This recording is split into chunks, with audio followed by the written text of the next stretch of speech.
What's going on, YouTube? This is going to be a parts pickup video.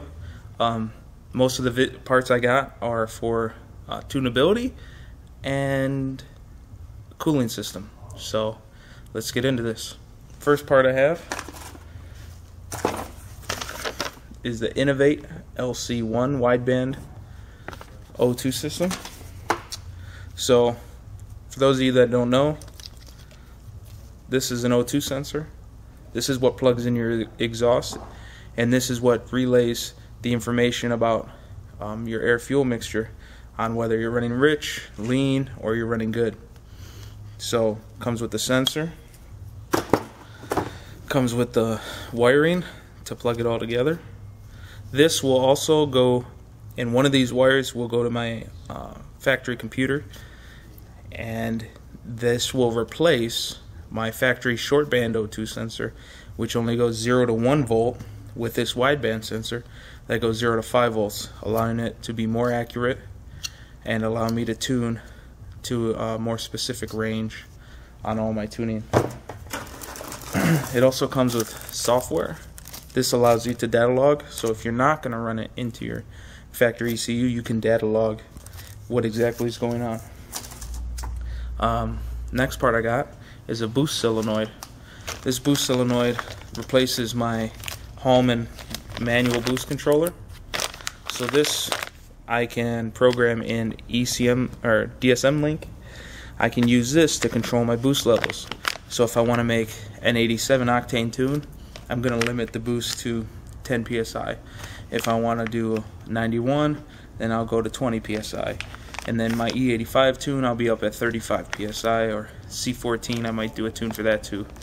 But this allows me to not have to constantly go under the hood and twist the knob and then drive it and figure out, oh, I didn't set it right, and then twist it a little more or a little less.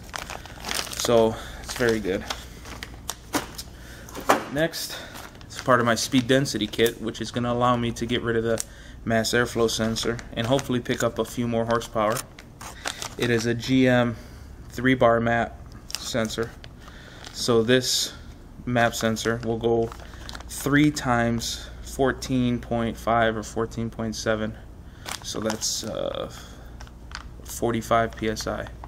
So this thing will read up to 45 or so psi, give or take a little bit.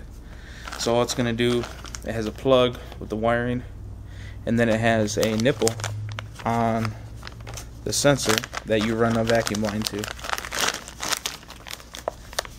So there's a nipple right there. You just plug a vacuum line from your intake into there, and then the wiring will just plug into here. I already have, for this car, for this whole setup, I have a speed density cable, which means I won't even use these pigtails. The cable plugs into the MAF cable, and then from the MAF cable it splits off into the plug for this and the plug for the GM air temperature sensor. So let me show you this real quick. So all this does is read your air temperature. This will go in the charge pipe. I'm going to show you right now. So it's going to end up going roughly right about here inside the pipe with these bungs. So this bung's going to end up going here. The sensor screws into the bung. Okay. And then it's going to go like that. They're going to grind it to make it fit in this curve, obviously, and weld it up. But between those two parts and the fact that I have DSM Link version 3 full, it allows me to run speed density no problem. Last but not least, I went to my local junkyard and was searching for Mazda Miatas, and I found one. Thank God that it had a motor in it. This is a Mazda Miata thermostat housing. As you can tell, it's not like most other thermostat housings where it's just a big block on the engine or on the head. It's like built into the head, and it just has this sticking out the top or out the side. This is actually totally separate. So I'm going to have a pipe going from here, goes underneath the intake, to a 90-degree AN fitting that's going to go into the back of the head, and then this is going to go to my top radiator hose area. So check this out. It's going to be mounted in here pretty much like this. I'm going to have a radiator hose that comes up and over like this. Then the other end is going to have a flange with a pipe that's going to go under the intake, wrap around, and then screw into the back of the head where I have the AN fitting right now. So it's going to sit just like that. I think it's going to look pretty good, and it should work very well. It's the same size as my AN fittings. Actually, it's a little bit bigger than my AN fittings, so it should work out pretty well. It should flow enough and not be a restriction.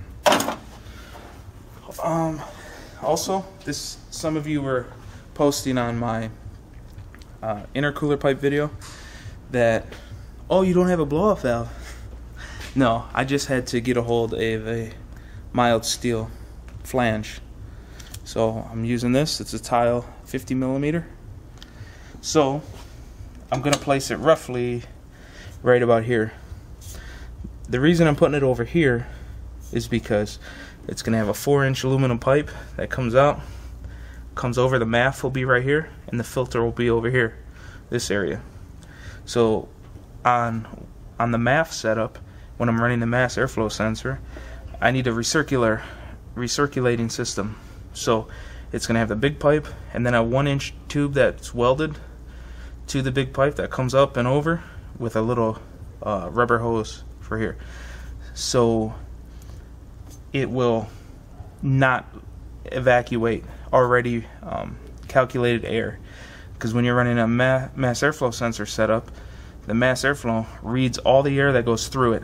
So if it reads it and then you let it out in the atmosphere and you don't recirculate it, it will calculate that as already being read, and you might run rich because that air isn't being used inside the motor.